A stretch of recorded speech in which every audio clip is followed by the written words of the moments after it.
Guys, welcome back to another vlog. So for today's video guys, gusto ko sanang i-share sa inyo kung ang natutunan ko sa paggawa ng pork siomai. Siomai guys na pwede nyong pang negosyo or pwede nyong gawing ulam or kung may okasyon kayo, pwede nyong hahanda. So bago yan guys, please subscribe to my channel and like na din ang aking video, click the bell button and share na din guys. So without further ado, just keep on watching. So ito na nga guys, may half kilo ground pork na ako dito, grated carrots, isang boto guys, isang buong sibuyas, 1 tablespoon garlic, spring onion, 1 egg, black pepper, half lang nito guys,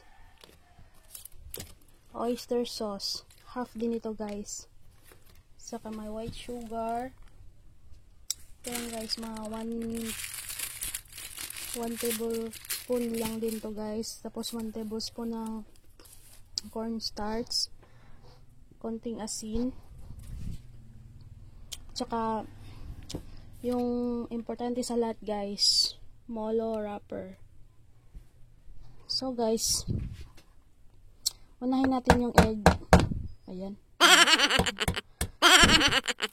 Unahin natin yung egg guys. Ihalo muna natin guys. Sorry guys, kaya wala akong taghawak ng aking cellphone, kaya medyo shaky siya guys. Lagyan natin ng asin, half lang siguro to, konti lang baka maalat. Tapos ayan, masyadong 1 tablespoon din to guys.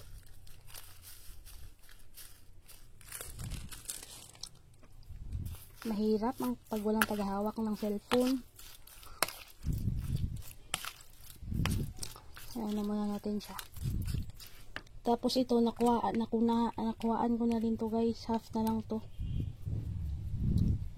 The more black pepper guys, mabango siya. Tsaka malasa guys. Tapos ay, hindi ko pa naano yung oyster sauce. Wait lang guys ha. Half lang nito.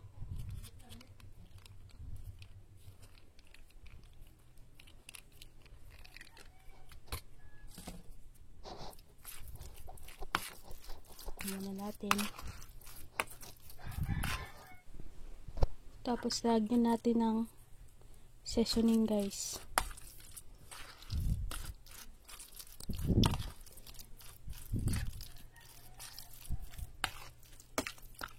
Yan guys. Tapos ilagay na natin ang ating garlic, ang ating sibuyas,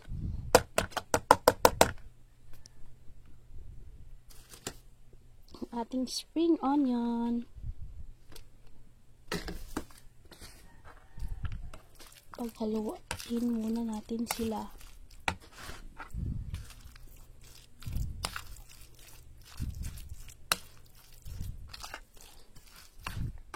Ito guys, kasi pang negosyo ko to guys, kaya dinamihan ko ng add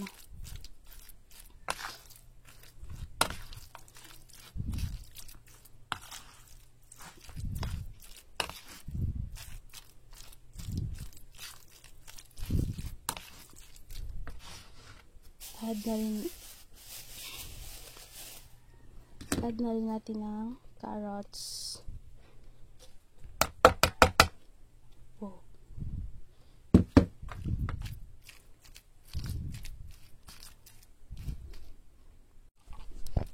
Guys, nilagyan ko na ng cornstarch guys kasi hindi na ako masyadong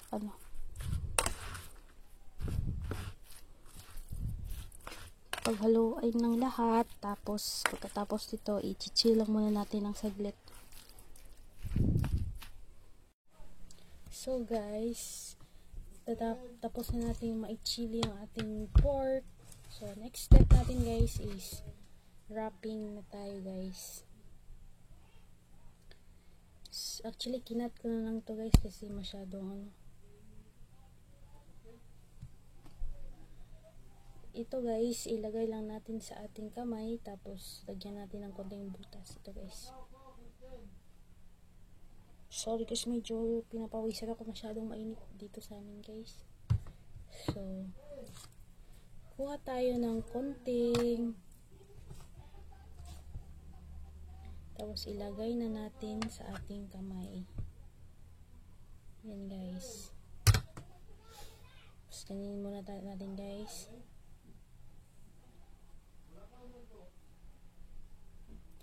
Actually, pag first time kayong gumawa nito guys, masyadong mahirap, pero pag nakagawa na kayo ng ilang gawaan nito, hindi na siya masyadong mahirap. Ganyan nyo lang dito guys para mag flat. Yan guys, see? So,